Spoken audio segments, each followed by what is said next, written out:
वाहेगुरु जी दोस्तों, जपजी साहिब एक प्रमुख सिख धार्मिक पाठ है जो गुरु नानक देव जी द्वारा रचा गया था और गुरु ग्रंथ साहिब सिखों के प्रमुख ग्रंथ का हिस्सा है।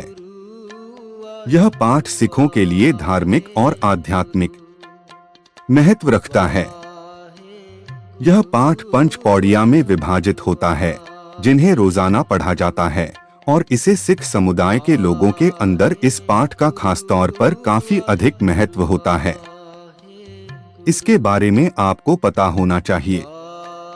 जपजी साहिब पाठ करने का महत्व और फायदे हम आपको इस साखी में बताएंगे। वैसे तो इस पाठ के अनगिनत फायदे होते हैं जिसके बारे में हम यहाँ पर वर्णन भी नहीं कर सकते हैं, लेकिन इसके कुछ फायदों के बारे में हम आपको यहाँ पर बता रहे हैं।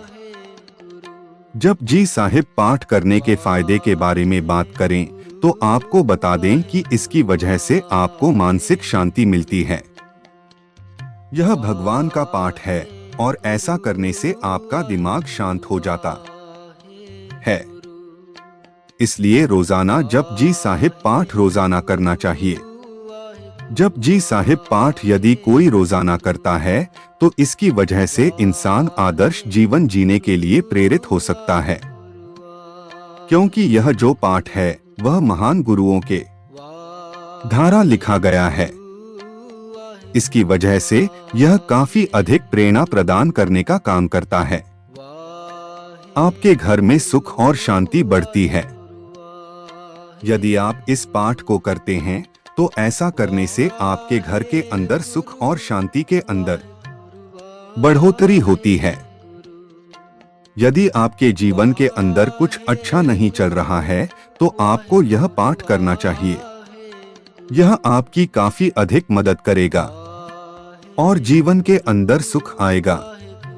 जपजी साहिब पाठ की वजह से दया और सेवा की भावना पैदा होती है, क्योंकि यह बुराई को समाप्त करता है और इंसान के अंदर अच्छाई को लेकर आता है। जो लोग हिंसक हैं या गलत संगतों के अंदर पड़ गए हैं, उनको यह पाठ करने से काफी अधिक फायदा होता है। आपको पता ही है कि इंसान के जीवन के अंदर दुख दर्द तो हमेशा आता ही रहता है। यदि कोई जपजी साहिब पाठ को करता है तो इसकी वजह से उसका दुख और दर्द दूर हो जाता है। इसके बारे में आपको पता होना चाहिए। आपकी मनोकामनाएं पूर्ण होती है। दोस्तों, हर इंसान की जीवन के अंदर कुछ ना कुछ कामना होती है।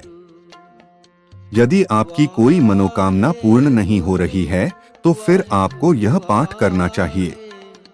इस पाठ को करने से आपके जीवन के अंदर की मनोकामनाएं पूर्ण हो जाती हैं।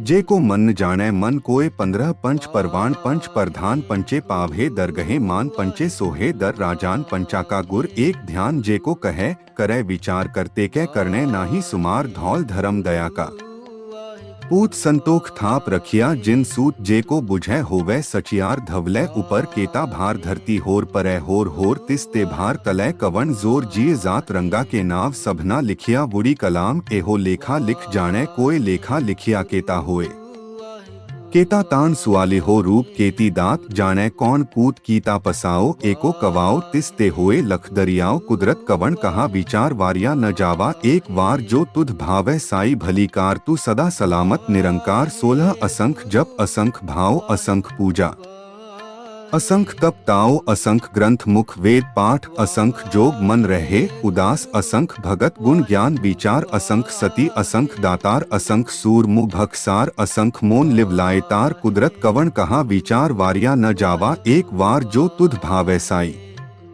भली कार तू सदा सलामत निरंकार 17 असंख मूरख अंध घोर असंख चोर हरामखोर असंख अमर कर जाहे जोर असंख गलवड हत्या कमाहे असंख पापी पाप कर जाहे असंख कूड़ियार कूड़े फिराहे असंख मलेच्छ मल भख खाहे असंख निंदक सिर करह भार नानक नीच कहे विचार वारिया न जावा एक वार जो तुध भावै साई भली कार तू सदा सलामत निरंकार 18 वाहे गुरु जी।